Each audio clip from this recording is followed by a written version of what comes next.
João 14, verso 1, quem achou diz amém. Amém? Vamos lá então. Diz assim a palavra do Senhor: não se turbe o vosso coração, credes em Deus, credes também em mim. Na casa de meu pai há muitas moradas. Se não fosse assim, eu vou-lo teria dito, porque eu vou preparar-vos um lugar. E quando eu for e preparar lugar, eu virei e vos levarei outra vez para mim mesmo, para que onde eu estiver, vocês estejam também. Vocês sabem para onde eu vou e vocês conhecem o caminho. E disse-lhe Tomé: Senhor, nós não sabemos para onde vais, e como conheceremos o caminho? E disse-lhe Jesus: eu sou o caminho, a verdade e a vida. Ninguém vem ao Pai a não ser por mim. Oremos. Pai, te damos graças, Senhor, nessa manhã. Obrigado, Jesus, por mais uma vez estarmos diante da tua poderosa palavra. Abastece-nos, Senhor, agora com o teu querer e com a tua vontade. A tua palavra, Senhor, que é a expressão máxima da tua vontade. E a tua vontade, Senhor, ela é boa, ela é perfeita, ela é agradável. Estabelece agora, Senhor, o teu trono de governo, o teu trono de justiça em cada mente e em cada coração. Toma o controle agora, Senhor, que a partir de agora não seja apenas interpretação textual, mas que a partir de agora seja a palavra rema, palavra revelada, instrução poderosa, que possa guiar a tua igreja e mudar, Senhor, o nosso destino. Nós estamos aqui como ovelhas, Senhor, que temos um pastor. O Senhor é o nosso pastor e contigo nada nos faltará. Usa-me, Senhor, como um expositor claro, simples da tua mensagem, como um facilitador e não como um complicador. Abençoa os meus irmãos e que tudo nessa manhã seja para a tua honra, para a tua glória e para o teu louvor, em nome de Jesus. Amém. Amém? Irmãos, quando nós desejamos conhecer algo ou alguém, existem algumas maneiras pelas quais nós podemos aprofundar o nosso conhecimento sobre algo ou sobre alguém. Uma das formas de conhecer alguém é através daquilo que outros conhecem sobre aquela pessoa. É através da informação que vem de terceiros. É quando você vai formando uma avaliação sobre alguém através daquilo que te falaram sobre aquela pessoa. Essa é uma maneira trivial, normal, natural, humana, de aprofundarmos ou de termos uma referência sobre alguém ou sobre algo. O problema é que quando você conhece algo ou alguém através apenas da opinião de outros, essa opinião pode estar, às vezes, carregada com uma má impressão. Então, às vezes, é normal nós ouvirmos falar de pessoas ou de lugares ou de coisas baseado numa informação que recebemos de alguém que teve uma má impressão ou que teve um dia mau quando se encontrou com aquela pessoa ou quando foi a um lugar. É muito comum nós guardarmos dos lugares a primeira impressão. É muito comum nós fazermos uma avaliação das pessoas também no primeiro impacto. Existe uma pesquisa de uma universidade americana que eles começaram a analisar o cérebro humano e identificaram as áreas aonde nós fazemos as avaliações, aonde a gente processa o julgamento. Quando você olha algo e determina se aquilo é bom, se é ruim, se você gosta ou não, se te agrada ou não.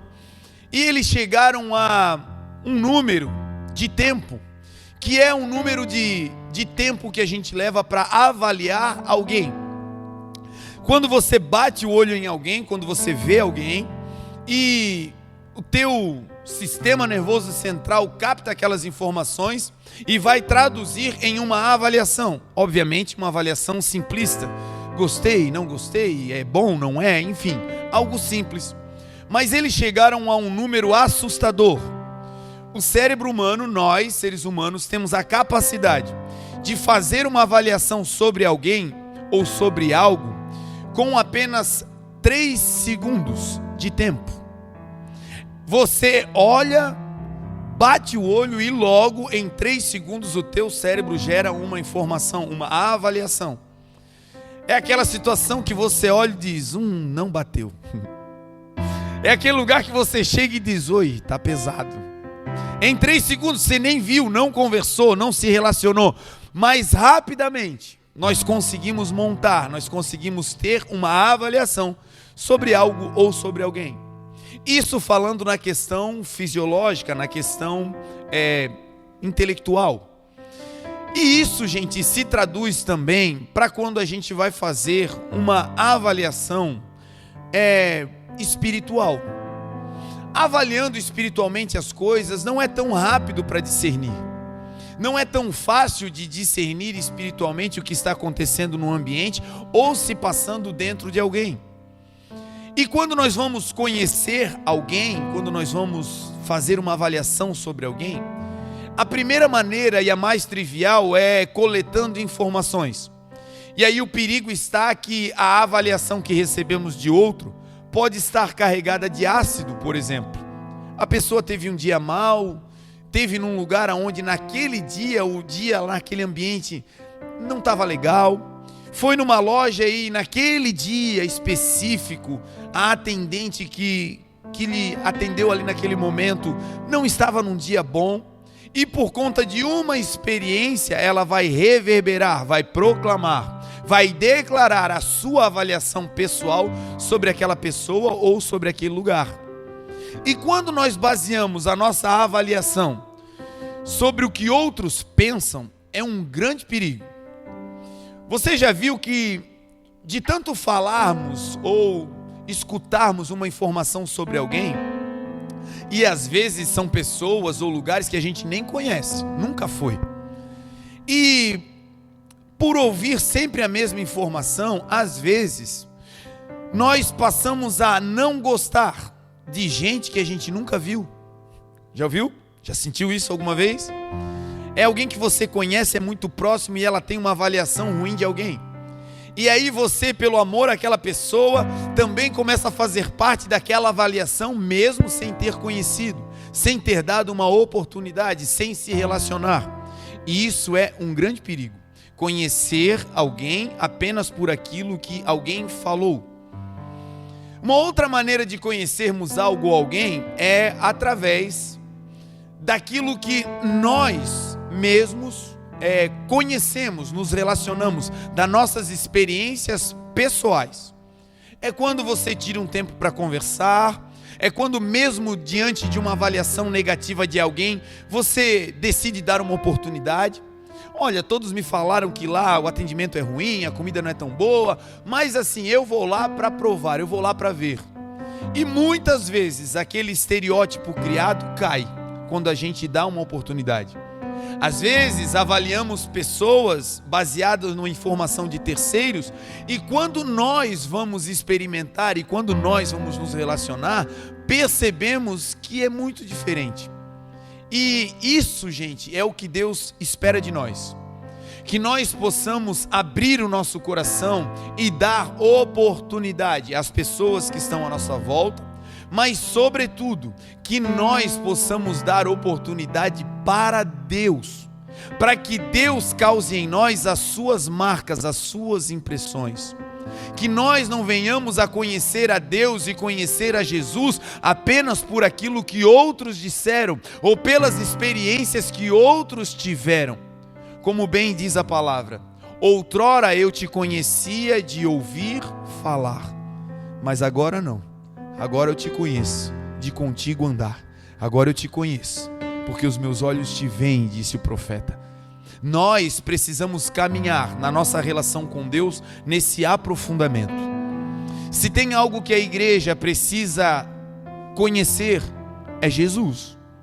Se tem algo que eu e você como cristãos devemos ter, não um conhecimento pleno, porque isso só acontecerá na glória, mas um conhecimento crescente é de quem Jesus é. Se você não conhecer todos os profetas e a história dos profetas, você vai ter talvez um conhecimento tacanho, diminuto, de parte da história do povo de Deus. Entretanto, isso não vai interferir no plano de salvação para a tua vida.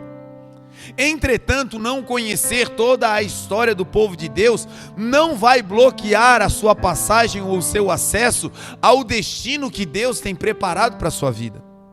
Agora, um conhecimento diminuto ou falta de conhecimento de quem Jesus é, nos impede de voltar para casa. Nós, igreja, temos um chamado do Senhor. Estamos vivendo nessa terra de passagem. Estamos aqui em um veículo transitório que é esse corpo. Que um dia a palavra diz que o corpo voltará para o pó, mas o espírito voltará para Deus que o formou. O que estamos vivendo aqui, gente, é apenas uma breve transição. Estamos aqui vivendo um tempo aonde o Senhor está nos preparando para o grande dia. E qual é o dia? O dia da volta do nosso Senhor e do nosso Salvador. A palavra de Deus diz que esse deve ser o anseio da igreja. O dia em que a última trombeta vai soar. Os céus serão enrolados como um pergaminho. Nas nuvens todo olho verá e toda língua confessará que Jesus Cristo é o Senhor.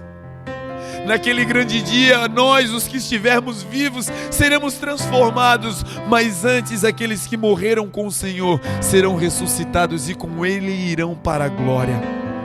Naquele dia nós ouviremos da boca do nosso Senhor: entrem benditos de meu Pai, entrem no gozo do seu Senhor, entrem no lugar que está preparado para vocês desde antes da fundação do mundo. Meu irmão, o sonho de Deus para a igreja é que um dia nós saiamos dessa terra e voltemos para a casa que é o céu. O céu não é apenas o nosso destino, foi de lá que viemos, é a nossa origem, e é para lá que um dia a igreja vai voltar. O que fazer enquanto estamos nessa terra? Aonde aplicar a nossa energia enquanto estamos aqui? A Santa Palavra vai dizer que nós devemos trabalhar não pelo alimento que perece, mas devemos trabalhar pelo alimento que permanece para a vida eterna. Que alimento é esse? Não é o pão que comemos hoje e que daqui a pouco precisamos comer de novo para que os nutrientes supram as energias vitais do nosso corpo, não. O Senhor está falando de um pão vivo que um dia desceu do céu, mas que hoje está lá naquele lugar nos esperando, trabalharmos aqui para um dia voltarmos para lá. Esse deve ser o sentido da vida da igreja. Quem crê em Deus deve caminhar cada dia nessa terra com a esperança de um dia voltar para casa. Nós não devemos caminhar aqui apegados, irmãos. Nós não devemos botar a nossa esperança nessa terra, irmãos. Porque a Santa Palavra diz: passarão os céus, passarão a terra, mas as palavras do Senhor, o Verbo vivo, o Filho de Deus, jamais passará. Tudo que fazemos aqui é apenas uma evolução. É um passo a passo para voltarmos para as mansões celestiais que o Senhor foi preparar. Conhecermos a história nos torna mais cultos. Conhecermos a Bíblia Sagrada é um mandamento do Senhor. Devemos guardar a palavra no coração para não pecarmos contra o nosso Deus. Mas o conhecimento que vai definir o nosso destino, sobre todo o conhecimento da terra, é um só. O meu desejo nessa manhã é que o Senhor coloque dentro de cada um de nós um desejo absoluto e absurdo por nos tornarmos especialistas em uma área. E qual é a área? conheçamos e prossigamos em conhecer ao Senhor Jesus. Que de tudo que você saiba nessa terra, você se torne um especialista sobre quem Jesus é. Que você se torne tão íntimo dele, de que quando ele entre espiritualmente no lugar, você saiba, o Rei da Glória chegou, o meu amigo está aqui. Que no dia mau, quando todos te abandonarem, quando as dificuldades surgirem, você possa ter a certeza do que o teu Deus falou através da boca do Filho: eu não vos abandonarei, eu não vos deixarei, eu estarei convosco todos os dias, até a consumação dos séculos. Amém. Que no dia que te faltar o dinheiro, você se lembre do que a palavra de Deus diz sobre Jesus. Ele é o alfa, ele é o ômega, ele é o princípio, ele é o fim, ele é Jeová Jirê. Jesus é Deus provedor.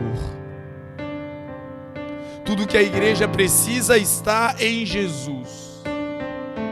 Toda a Bíblia Sagrada aponta para Jesus. E o conhecimento sobre Jesus é o que pode nos levar de volta para casa. O texto que nós lemos é uma declaração de Jesus de como nós podemos fazer para conhecê-lo mais.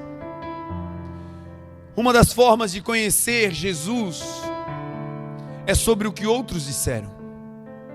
Uma outra maneira de conhecer a Jesus é sobre aquilo que você viveu com Ele. Agora, uma outra maneira, e que não tem erro algum, é conhecer a Jesus sobre aquilo que Ele disse sobre Ele mesmo.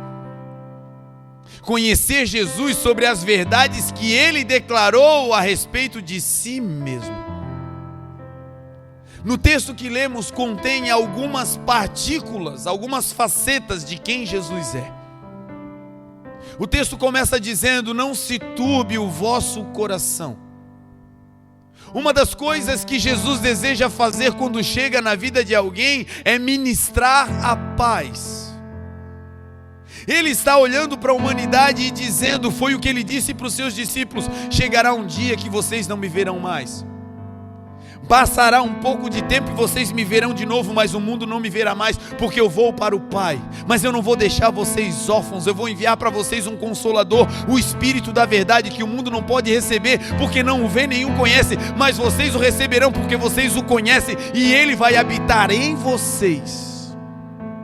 Quando Jesus declara essas verdades, Ele começa dizendo: não se turbe o vosso coração. Não viva angustiado, angustiada, minha irmã. Não viva depressivo, não viva oscilante, não vivam assim, não se turbe o vosso coração. Turbar significa trazer à tona aquilo que uma vez já foi assentado. É como mexer em uma caixa d'água que por cima está límpida a sua água, mas lá no fundo existem detritos que estão assentados, estão no fundo, que significa dizer, eles passaram pela história da água, mas agora estão em um lugar fundo. E Deus, através do Filho, declarou: se vocês turbarem o coração, vocês vão agitar a água, e aquele detrito do fundo vai vir à tona. E esse detrito do agitamento, da agitação, uma vez esse detrito invadindo o coração de vocês, todo o processo da vida é contaminado. Por isso, nessa manhã, não se turbe o teu coração. Qual é a área que você precisa de um milagre? Nessa área o Senhor está dizendo: não turba o teu coração. Creia em Deus, creia também em mim, porque eu vou levar vocês para um lugar de excelência. E até lá a palavra diz: os filhos de Deus nessa terra comerão o melhor dela. Deus tem, meu irmão, uma promessa para nós, que é uma promessa de paz. Isaías, quando viu Jesus vindo para essa terra, ele viu o nascimento do Senhor Jesus. 700 anos antes do Senhor Jesus habitar entre nós, Isaías recebeu a revelação de Deus.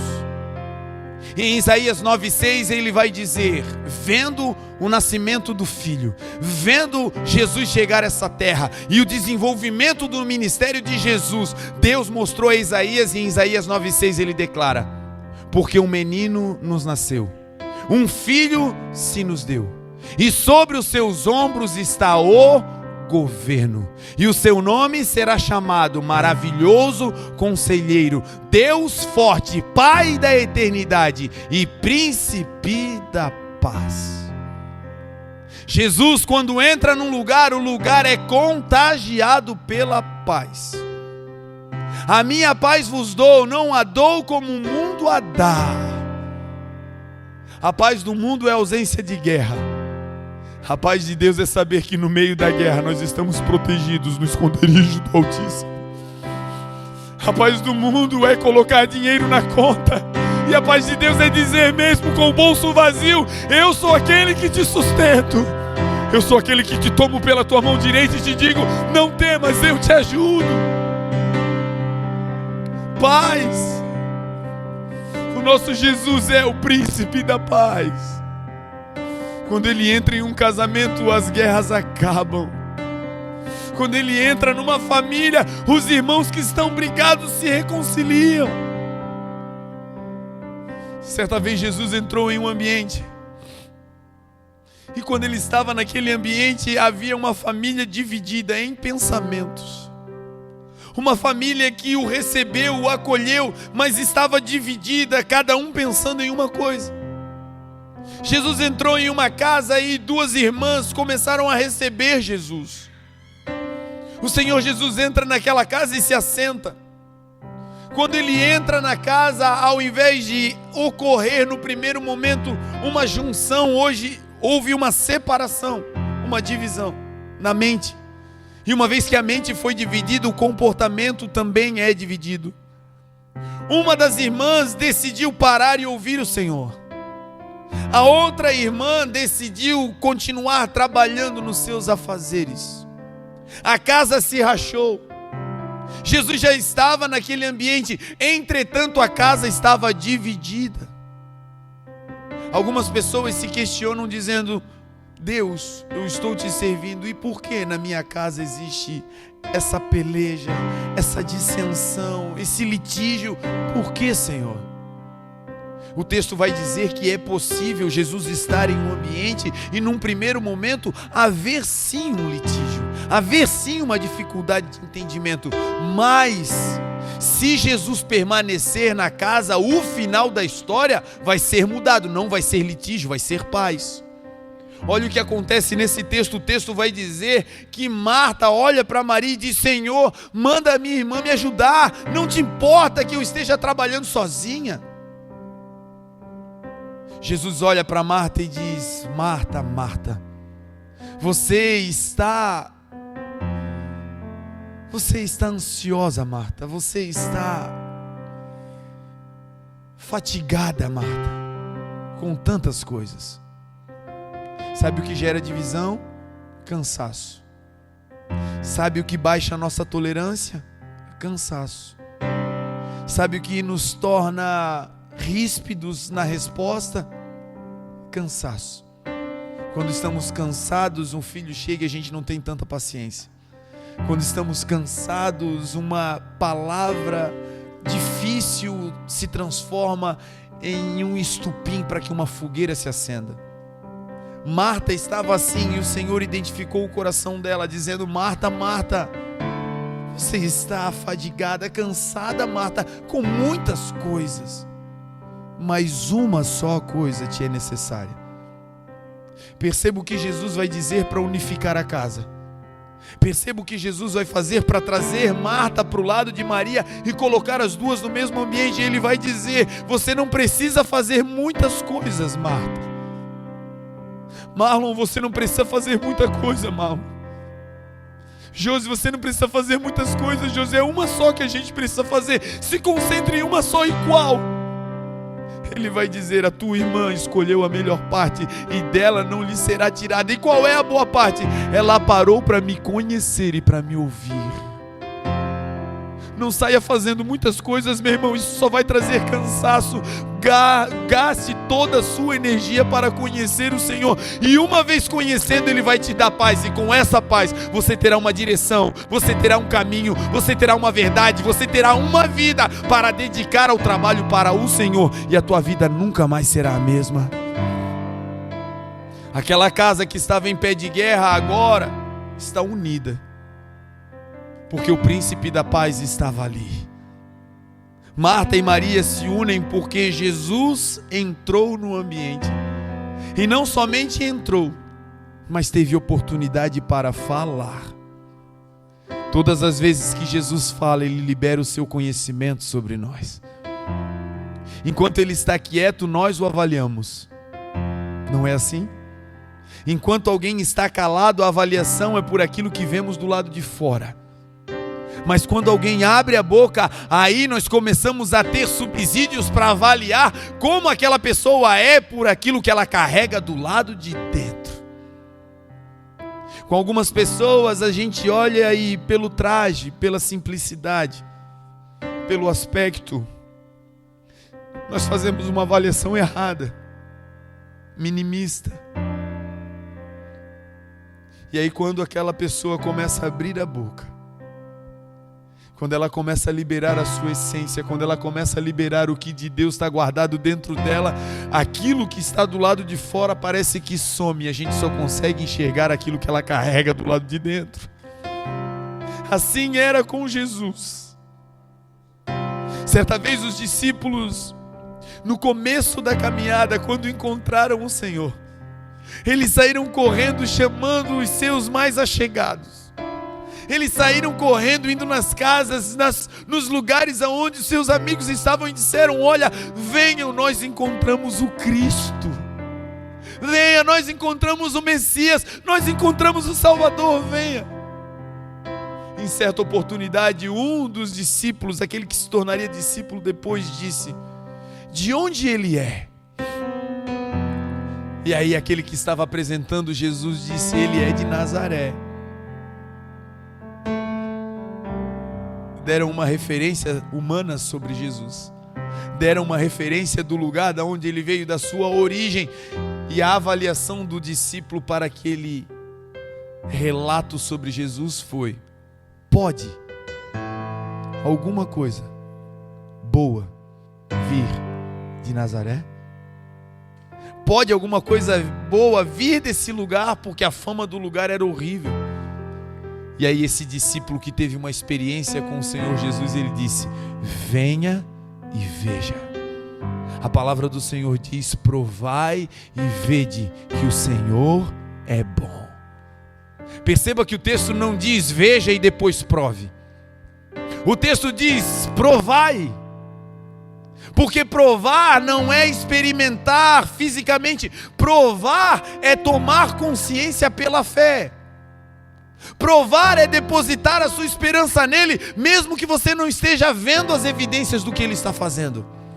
Provar é dizer: Senhor, eu confio em Ti, ainda que as evidências sejam ruins, eu deposito a minha esperança no Senhor, porque eu sei em quem eu tenho crido. Como Jó, que estava no pó, se coçando com cacos de telha, ele declarou: eu sei que o meu Redentor vive e que no final dessa tragédia ele vai se levantar. Provai pela fé, porque quando você prova, você começa a ver as evidências. Porque quando você olha para Jesus e chega perto dele, você começa a ver que ele é real. O profeta, aquele homem, aquele ministro disse: venha e veja. O discípulo declarou: pode alguma coisa boa vir de Nazaré? As pessoas olhavam para Jesus e as suas vestes, a sua aparência, não era algo que fazia dele alguém bem avaliado. O próprio Isaías também viu Jesus na sua crucificação.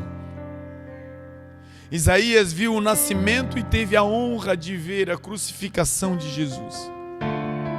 Isaías viu Jesus estendido na cruz. Isaías viu, profetizou e escreveu em Isaías 53, um dos textos mais poéticos e proféticos de toda a Bíblia. O texto que vai dizer quem deu crédito à nossa pregação. E a quem se manifestou o braço do Senhor. Porque Jesus foi subido como um renovo perante Ele. e como raiz de uma terra seca. Jesus não tinha beleza e nem formosura, e olhando nós para Ele, não havia boa aparência nele para que o desejássemos. Ele era rejeitado e o mais desprezado entre os homens, homem de dores, experimentado nos trabalhos e comum de quem os homens escondiam o rosto. Ele era desprezado e nós não fizemos dele caso algum. Mas verdadeiramente Ele tomou sobre si as nossas dores, as nossas enfermidades Ele levou sobre si, e o castigo que nos traz a paz estava sobre Ele, e pelas suas pisaduras nós somos sarados. Aleluia! Aleluia! Aleluia! Jesus na cruz do Calvário mudou o nosso destino. Agora a avaliação que se fazia dele não tem beleza para ser um rei. A avaliação que se fazia dele ele é experimentado nos trabalhos, ele é homem de dores, uma cara sofrida. Veio como o Rei da Glória, mas o que carregava pelo lado de fora confundia a avaliação que se fazia dele. Certa vez no Getsemane, na prensa de azeite, já no final da vida, na sua última noite antes da prisão, Jesus chama os seus discípulos, junta 3 deles e pede: olha, orem comigo, me ajudem em oração. O texto grifa que a alma do Senhor Jesus estava abatida, angustiada até a morte. Jesus vai adiante e começa então a orar. Os discípulos percebem o que está acontecendo, porque depois eles relatam, eles escrevem. Jesus estava tão opresso naquele momento, tão pressionado pelas circunstâncias que viriam, que o seu suor se transforma em grandes gotas de sangue, diz a palavra. Ele estava ali angustiado. Quando ele volta, os seus discípulos estão dormindo, não puderam vigiar com ele nem uma hora. Ele repete esse ato de orar e buscar ao Pai, e ele diz: Pai, passa de mim esse cálice, Pai. O filho orando ao Pai, dizendo: Pai, se tem outro jeito de eu salvá-los, passa de mim, Senhor, esse cálice, todavia não seja a minha vontade, mas a tua vontade. Se tiver que passar, eu vou passar, porque o filho é 100% obediente ao Pai, e por isso nós podemos confiar no filho, porque o filho faz toda a vontade do Pai. Os discípulos caem no sono. Jesus chega pela última vez e diz: levantem-se, é chegada a hora. Judas, aquele que andou com eles durante 3 anos e meio, Jesus ministrou a vida de Judas. Durante 3 anos e meio ele caminhou com o Senhor e recebeu dele instruções poderosas. Judas, no seu final de vida, foi o algoz do Senhor Jesus. Ele foi a ferramenta que traiu o Senhor. E quando Judas chega para identificar Jesus, ele vem trazendo soldados, ele vem trazendo aqueles que viriam com paus, diz a palavra, com tochas, para prender o Senhor, como um ladrão, diz o texto. Eles chegam aonde Jesus está, e Jesus era tão igual a todo mundo no que tange o lado de fora, nas suas vestes, na sua roupa, na sua simplicidade. Ele era tão humano, ele era tão igual, que para identificar quem Jesus era, não dava para dizer: olha, era aquele lá, porque ele era tão igual aos seus discípulos que uma confusão poderia acontecer. Ele era tão igual que Judas teve que se aproximar tão próximo de Jesus, ao ponto de dar um beijo em Jesus. Do lado de fora ele era igual. Homem simples, com dores, flagelos, marcas do seu trabalho, marcas das dores. Mas quando ele abria a boca, ele começava a revelar quem ele era. Quando ele abria a boca, a essência divina, a eternidade saía. Então a avaliação que se fazia do lado de fora caía por terra, e quem o ouvia dizia falar: ninguém fala como ele fala. Ele é o Rei da Glória, ele é a Majestade Santa, ele é o sacerdote real, ele é o cabeça da igreja, ele é o princípio, ele é o fim. Jesus é Deus. Nesse outro episódio, as pessoas foram convocadas para prender Jesus. Os soldados saíram com uma incumbência: tragam ele aqui, aprisionem. Jesus estava ministrando no meio do povo, as pessoas estavam ali paradas para o ouvir. A pena para um soldado romano de desobediência ao cumprimento de uma ordem, seja ela qual fosse, era pena de morte. Um soldado romano não tinha a possibilidade de refutar uma designação. Não obedecer significaria morte. Para fazer parte do esquadrão romano era assim. E 2 deles são enviados, e eles vão. E eles chegam lá e Jesus está pregando. E eu começo a conjecturar no meu coração que aonde a palavra de Deus está, ela vai criando uma zona de poder naquele lugar. Aonde Jesus está pregando, aonde a palavra está sendo ministrada, não apenas aquele que fala da palavra está sendo usado, mas todo o ambiente vai sendo tocado pelo poder da palavra de Deus. E Jesus ali vai pregando, e aquele campo de força vai se estendendo. E ele vai ministrando a palavra, e as pessoas vão se assentando para ouvir, e Jesus vai pregando, e os soldados vão chegando. Saem com fúria no coração. Quando recebem a ordem, saem fardados para matar, saem fardados com o coração enfurecido para carregar ele preso. Mas à medida que vão se aproximando da palavra, a fúria vai perdendo força. À medida que vão se aproximando da palavra, do verbo, à medida que vão se aproximando do Filho, eles vão escutando a voz do Filho de Deus. Eles não conseguem mais ter o ímpeto para cumprir a função para o qual eles foram enviados.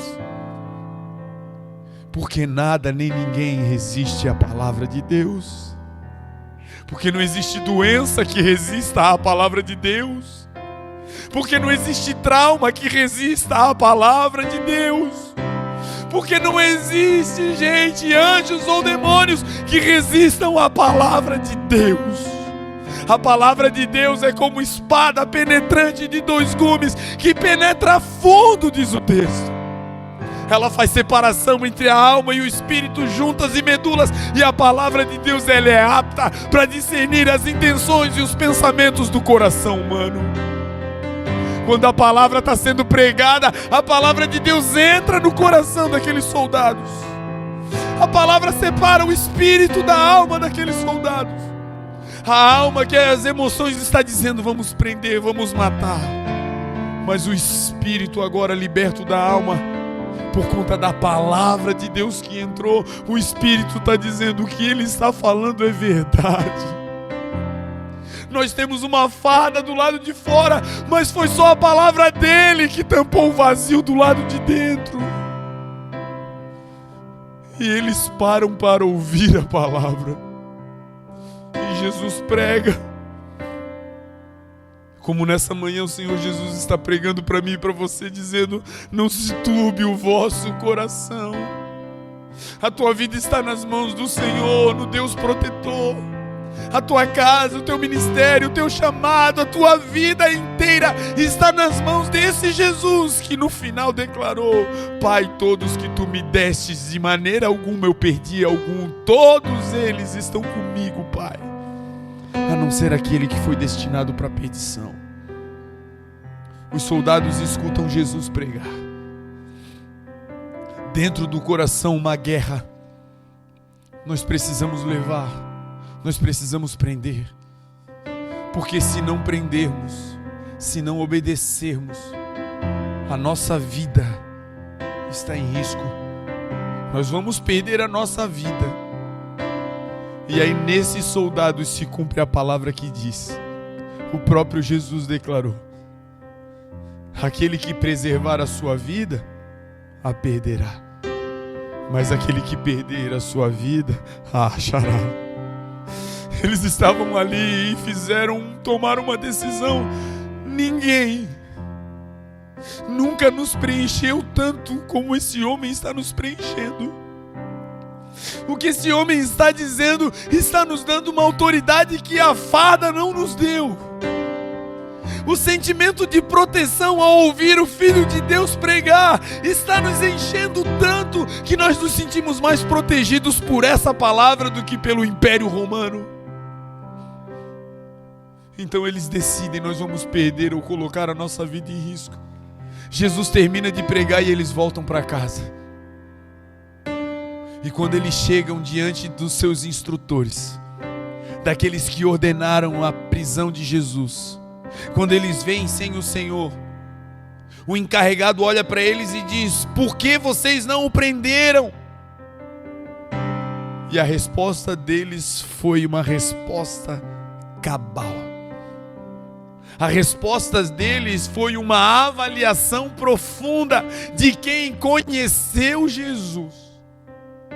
Eles não falaram das suas vestes, eles não falaram do lado de fora, eles agora têm uma avaliação daquilo que saiu de dentro de Jesus. E eles dizem: ninguém fala como ele fala. Nossa vida está sendo transformada porque Jesus continuou falando. A nossa vida foi transformada porque um dia Jesus nos encontrou. Aonde estaríamos nós, irmãos, se não for a poderosa palavra de Deus que um dia nos alcançou? E essa palavra hoje está ecoando de novo para dizer: não acabou, não foi o ponto final, ainda tem muito mais para você viver. Jesus ainda fala. Não se turbe o vosso coração, creiam em Deus, creiam também em mim, disse Jesus. Por quê? Olha o que Jesus vai dizer, olha o que Jesus vai fundamentar. Ele começa dizendo: não fiquem angustiados, não fiquem atribulados, não, tenham paz. Confiem em mim, confiem em Deus. Por quê? Jesus agora vai falar qual é o motivo da esperança que nós devemos ter nele e no Pai. E perceba o que Jesus vai chamar a atenção como fonte da nossa esperança de paz nessa terra. Ele não vai falar sobre ouro, ele não vai falar sobre prata, ele não vai falar sobre coisas naturais. Olha o que Jesus vai dizer: creiam em Deus, creiam também em mim. Por quê? Na casa de meu Pai há muitas moradas. A gente não precisa brigar aqui embaixo por lugar, gente. O lugar para onde a gente vai tem espaço para todo mundo. Tem espaço para nós, para nossa família.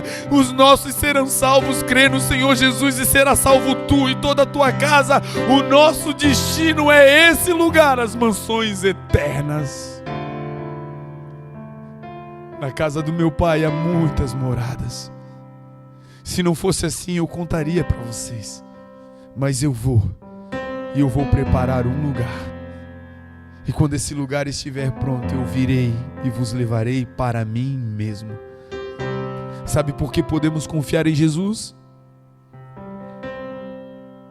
Porque Ele declarou: eu vou voltar e eu vou buscar vocês. Uma das imagens que mais me marcaram da minha infância eram os finais de dias escolares, os finais de aula. Meu pai e minha mãe trabalhavam e então quem ia me buscar era o meu irmão mais velho. E os dias na minha infância no colégio eram bem difíceis. E eu ficava esperando o último sinal tocar. E às vezes eu me isolava no final da sala e ficava esperando os últimos minutos como um martírio. Segundos intermináveis. O ambiente era hostil. E quando o sino tocava, a porta da sala se abria, as crianças saíam e eu saía para o pátio. E quando eu saía, eu olhava para o portão. E lá no portão estava o meu irmão mais velho.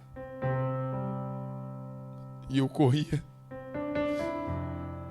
E quando eu via o meu irmão mais velho, era a expressão de segurança. Agora ninguém mais vai me causar dano. Com o meu irmão eu vou voltar para casa. E é algo singelo, é algo humano, mas é uma pré-figura do que vai acontecer conosco. Jesus, o nosso irmão mais velho, vai voltar para nos buscar. Essa angústia uma hora vai passar. Não será um sinal de colégio que vai tocar, mas vai ser a última trombeta. Ela vai soar e o nosso irmão mais velho vai estar na porta dizendo: vem, eu vou te levar para casa. E lá naquele lugar ele vai enxugar dos nossos olhos toda lágrima. Todo sofrimento é breve e momentâneo. A palavra do Senhor diz: essa leve e momentânea tribulação não pode se comparar com o peso de glória que em nós será manifestado. Tem tanto para falar sobre Jesus, mas eu quero encerrar essa manhã aqui orando por mim e orando por você, para que entre uma chama em nós que nunca mais se apague, que nós possamos nos tornar especialistas em Jesus. Talvez você não decore muitos versículos bíblicos, mas você vai conhecer toda a história e a vida de Jesus. Você vai ter experiências poderosas com o Senhor. Talvez você nunca vai pregar com o microfone, mas quando as pessoas perguntarem sobre Jesus, você vai ter uma linda história para contar e as pessoas vão dizer: uau, ninguém fala como esse Jesus fala. Você crê nisso? Se coloque de pé em nome de Jesus, vamos orar.